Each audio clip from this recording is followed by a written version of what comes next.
on. The next thing is and this is a very fucking simple one. We don't need to break this one down. I'll just refresh your mind because I've taught you this a lot. But the next note is take space on defense way more, especially if you can get away with it. And I'll ask you, do you feel or know or think that you could have got away with it more on this game? I think Specifically this game? I think like 2 or 3 more times, maybe 4 times actually. Yeah, I Right. could have. Yeah, There I was like a lot agree. of times where I rotated and they were five manning B. Right. There was even that one round they were going B, and I was like, oh, he should take space here because there's like they're showing a lot, and then you just went spawn, right? But there would be some value here by you pinching them, gaining information, generally knowing where they are, and then when we generally know where they are, we generally know what they can do, right? They can either commit to B or come back. And I'll ask you a question: will you know if they come back to you, to A, rotate back to A? Yeah, I hear it. Right. You'll hear it. You'll hear fucking three people running back, or you'll take contact. They may not run off, so they'll walk back, and then you're walking, and then you kill one, and they kill you, or you kill two, and they kill you, or you kill all of them, or you just die and you don't kill anybody. Right. And then that's information, right? Because you took contact here, right? So, that's why I would like you to take space more. And this is what I had a student yesterday, and I told her the same thing. I said, space in this game is like money. And I asked her, do you like money? She's like, yeah. I'm like, do we need money? Is it important? She's like, yeah. And I said, it is. And this game, space is money. Why? Because it turns into information, if that makes sense. Yeah, Right? the back flank there, my team could just force seg B, Right. like hard seg B, and Exactly. yeah, chilling. If you were to start here on the round, there's absolutely nothing. You're like, yo, I'm gonna take space. I'm gonna take space, and you know vigilantly clearing everything, making sure you're not gonna get shot in the back, and then you start flanking. Yo, nothing. And then let's say we have a shower guy. He peeked here. There's nothing. Absolutely nothing. Where are they? Super simple. That's the question. Where are they generally? If we took the space here, B for sure. they're fucking here, here. That's it. End of story. Right? Do you remember how we talked about the rule of thirds? 10 out of 12 maps, they're in thirds, right? Do you remember that or no? It was a long No, what do time you ago. I mean? remember teaching you, but it was a long time ago, months ago. Okay, I'll refresh your mind. So 10 out of 12 maps, right? Haven, Lotus, Abyss, Icebox, those type of maps, okay? Those maps are in thirds. A, site, spawn, mid, their top mid, our bottom, other site, okay? It's in thirds, okay? Roughly thirds. There's two maps that are not in thirds, okay? Bind is one of them, okay? And Fracture is one of them. Fracture is a map that's in quarters, right? B main, Yeah, arcade, okay? And then A is satellite dish, and then A, sands, A main, right? It's 4 quarters. There's 2 entries to each site, okay? yeah, Like two big areas yeah, that you can kind of split up apart.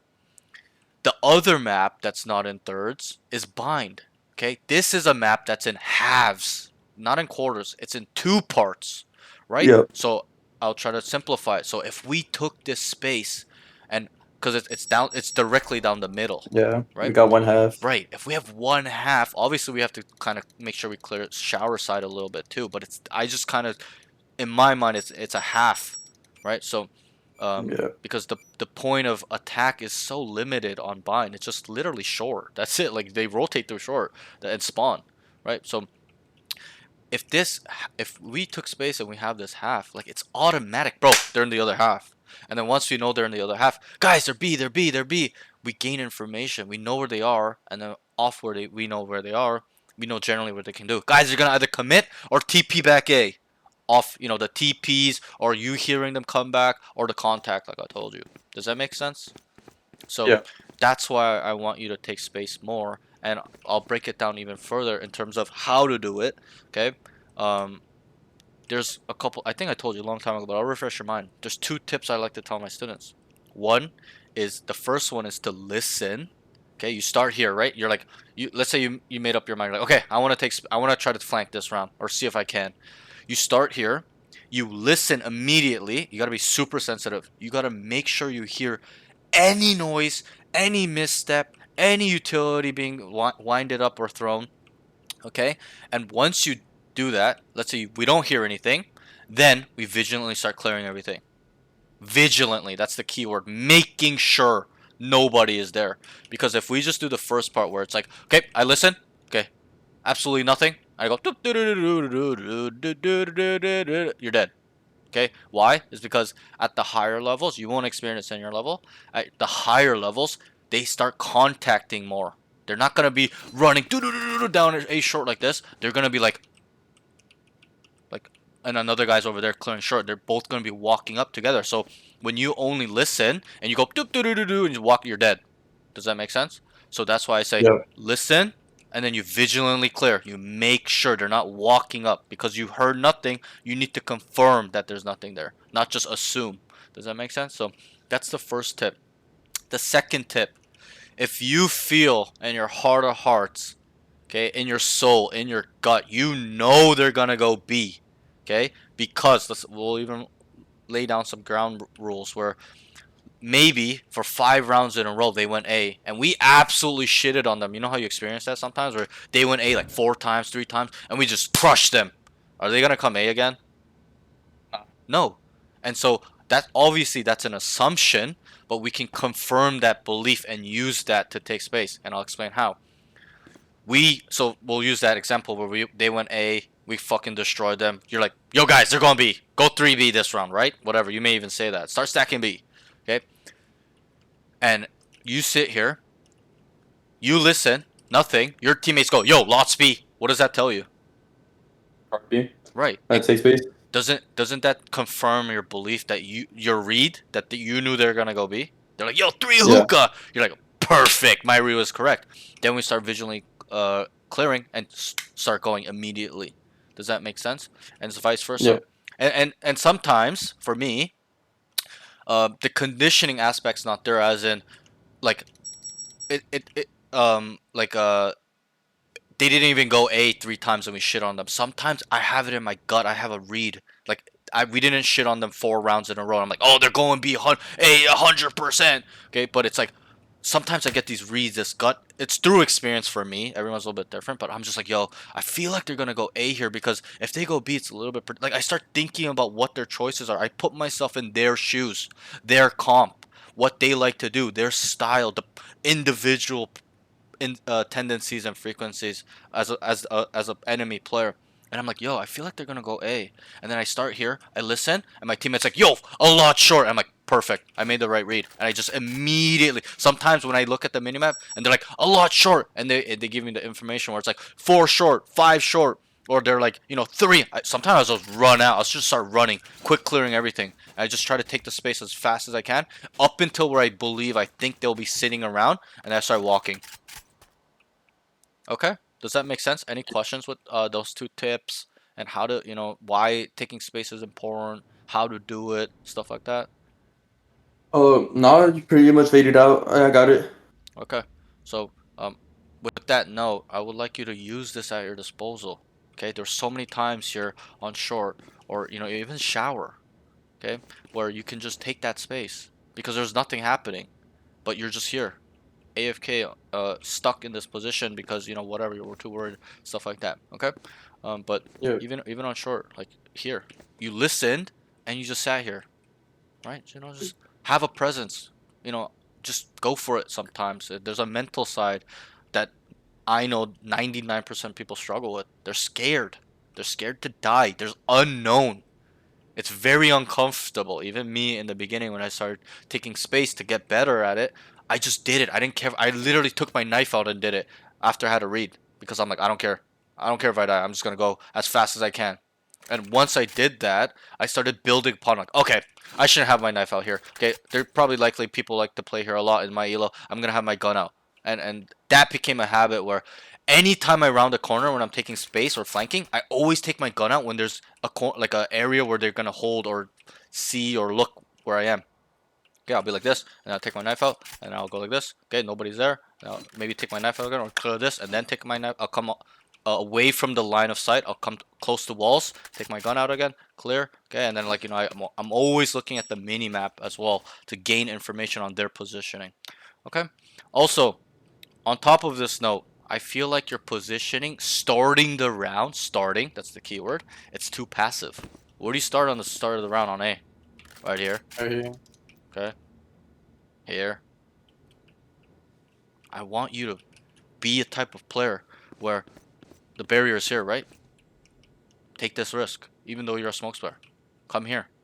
Be aggressive. You'll be surprised. You can get one here. Maybe even have time to smoke and jump away, or just jump away, or kill 3. Right? Same thing with shower. I never saw you make a play on shower. You always gave up this space.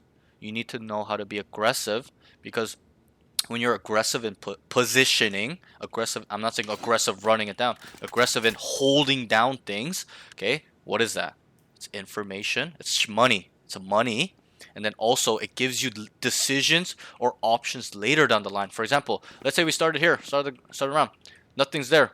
You start kind of feeling it out, having a little presence, and then you get up to this point, and your teammates tell you 3 short, and then you start walking out. There's nothing there. What can we do? We can absolutely shit on them by just flanking and killing them. Or play it safe and just maintain the space. Maybe stay on the TP or in shower to control. Right? There's Yeah. multiple choices you can do off this aggressive positioning you started. Okay? Same thing here. You instantly gather information because the sound radius, that's also crucial. Look at the sound radius. What can I hear from here? All the way spawn or like Well, not all the way, barriers. like not all the way spawn, but like market, deep, short, like almost shower side. I can even hear from shower if they're in there. But if you're back here, do we know they're going in shower? Look at my radius. Like, not really. We don't really hear anything short. We only hear if they're coming here, right? Same thing with short, like over here, U-Haul. Like, you can only hear them up to here, um, like in going into short, right? But that's why I like to opt to play up front. That's how you can look at it. Up front, not back.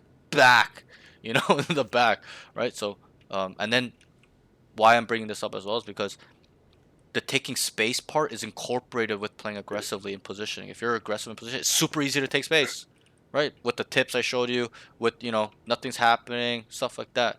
Okay, and it's also a closer distance to get to the enemies faster. No, what's the distance from here to hookah flank versus here to hookah flank? What's the difference?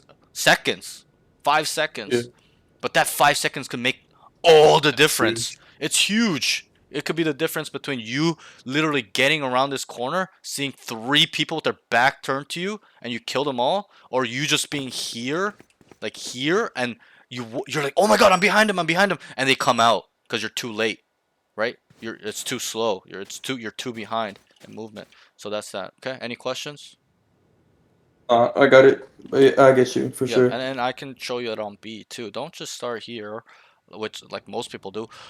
Unless you know that they come B a lot, and they're aggressively taking this like it's unholdable. Different story. Okay, even me, where I'm like, okay, these guys just run it down. There's no point in me playing here unless I'm like a Reyna, Jet, Raze, Chamber, where I can kill one and get out, right? But if I'm like a Clove, I'm never making that play because I'm gonna die, right? So unless I have ult, Yeah. maybe a different story. Okay, but don't anyway. So start here if that's the case. If it's not the case, bro, come take a peek early on. Okay, and then whatever, nobody's there. Figure it out. Start going up. Come back if you want. Take the TP. Just get creative with it. I'll leave that up to you. But just focus on the aggressive positioning, and then obviously.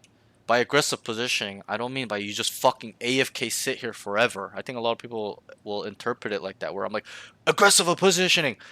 Don't just fucking stay here. You gotta know when to leave too. When you hear 3 running at you, dumping utility, you're not gonna stand here, right? And listen. You're gonna dip set and start finding a secondary positioning. Yeah, it's like when Silva darted me and shit. Like I Right. left that spot. I don't even remember Exactly. that run. Yeah, I do. And so, what I like to say on top of that note is that always have these backup positions in your mind. When you play aggressive position, that's what I do. I start here, and I'm like, okay, if shit goes bad or they're peeking or there's a lot, I'm gonna go, maybe over here, or over here to my sweet spot. This is usually my sweet spot on B. Me personally, everyone's different. Okay, even here too. Okay, which is very common. Okay, but you gotta kind of you get to choose. I'll leave that up to you. I'm not gonna say, oh, you must come here on a second position. I'm gonna leave that up to you. You can get really fucking creative. You can start up here and even come under hookah, stuff like that. Okay, just make sure you have that backup positioning in mind, because if you don't, what will happen? And I've seen this. It's really objective, where they take that aggressive positioning, the enemies are running up, throwing utility. This guy's just lost. He's just like, wait, and he's just dead, right? Like, so you need to know. Okay, fuck, I can't take it. All right, let me back the fuck up. Smoke this shit. Yo, a lot here. Yo, 3, 4, and then you start holding the smoke.